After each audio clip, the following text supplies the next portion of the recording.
अगर आप भी पढ़ाई करते करते बोर हो जाते हो और आपको ये पढ़ाई करने में मन नहीं लगता, तो ये वीडियो ध्यान से देखना, बिकॉज़ इस वीडियो में बताने वाली हूँ कुछ ऐसी इंपॉर्टेंट बात जिससे आप पढ़ाई भी करोगे, आपका मोटिवेशन भी बहुत हाई होगा। ये स्टोरी है मेरे अपने नाना जी की स्टोरी है।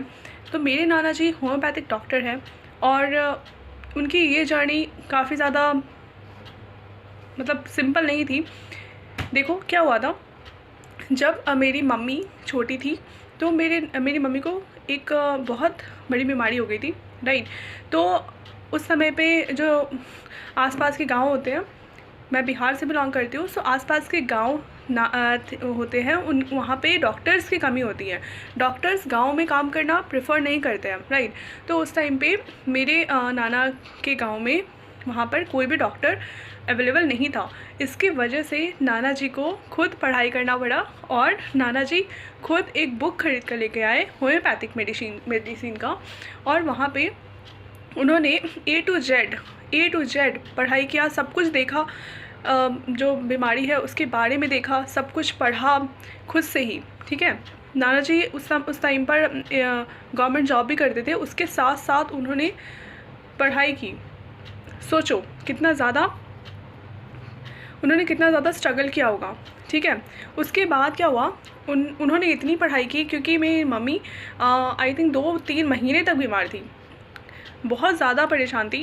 एंड मेरे नाना ने खुद पढ़ाई करके, मेरे नाना डॉक्टर नहीं है लेकिन उन्होंने बुक से मेडिसिन्स के बारे में और क्या क्या किस टाइप से उसके डायग्नोसिस हो सकती है, सब कुछ पढ़ के मम्मी को ठीक कर दिया, ठीक है। उसके बाद मेरे नाना का इंटरेस्ट बहुत ज़्यादा हो गया इस चीज़ में, तो मेरे नाना ने और बुक्स खरीदे और पढ़ाई की, और फिर मेरे नाना को लाइसेंस मिल गया, राइट। उस टाइम पे मिल जाता था लाइसेंस। तो उन्होंने कुछ डिप्लोमा वगैरह करके एंड लाइसेंस मिल गया उनको होम्योपैथिक डॉक्टर का, राइट। उसके बाद क्या हुआ, उसके बाद मेरे नाना और लोगों को ट्रीट करने लग गए, आसपास के लोगों को, और बहुत ज़्यादा पॉपुलर हो गया। मेरे नाना तो बहुत ज़्यादा पॉपुलर है, मतलब गांव में जो भी जिनको भी कोई भी बीमारी होती थी सब मेरे नाना ठीक कर देते थे, राइट। और अभी 2022 में मेरे नाना की एज हो रही है 78 ईयर्स, राइट। और मेरे नाना ने मेरी मम्मी से बोला है कि मुझे एक न्यू बुक चाहिए क्योंकि पुराना बुक बहुत फट चुका है। जो मेरे नाना के पास जो बुक है, मोटी सी बुक है होम्योपैथिक मेडिसिन वाली, वो बुक फट चुका है और मेरे नाना उसे जोड़ कर अभी तक पढ़ते हैं। सोच रहे हो इतना डेडिकेशन लेवल। हम एनसीईआरटी बुक को भी इतनी बार नहीं पढ़ते जितने मेरे नाना ने उस बुक को इतनी बार पढ़ लिया है। सोच रहे हो, अराउंड मेरे को लग रहा है काफ़ी सारे बच्चे होते हैं 2-3 बार पढ़ के बोर हो जाते हैं एनसीईआरटी बुक्स, राइट। और मेरे नाना ने उस बुक को, वो जो बुक था मोटा सा, उससे 50-60 ईयर्स तक पढ़ा। सोच रहे हो इतना डेडिकेशन लेवल, तो मैं भी हैरान मतलब हो जाती हूँ कि इतना डेडिकेशन लेवल कैसे आ सकता है किसी के अंदर।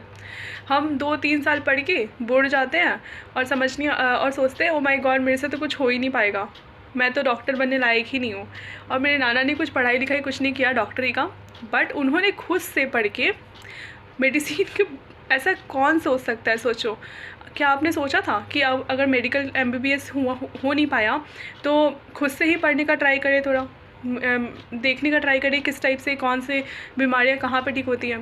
क्या आपको सिर्फ कॉलेज से मतलब है, या फिर आपको रियलिटी में सिर्फ कॉलेज जाना है मेडिकल का, या फिर आपको उस टैलेंट को एक्वायर करना है, उस स्किल को एक्वायर करना है, राइट। तो ये रही बात मेरे नाना की।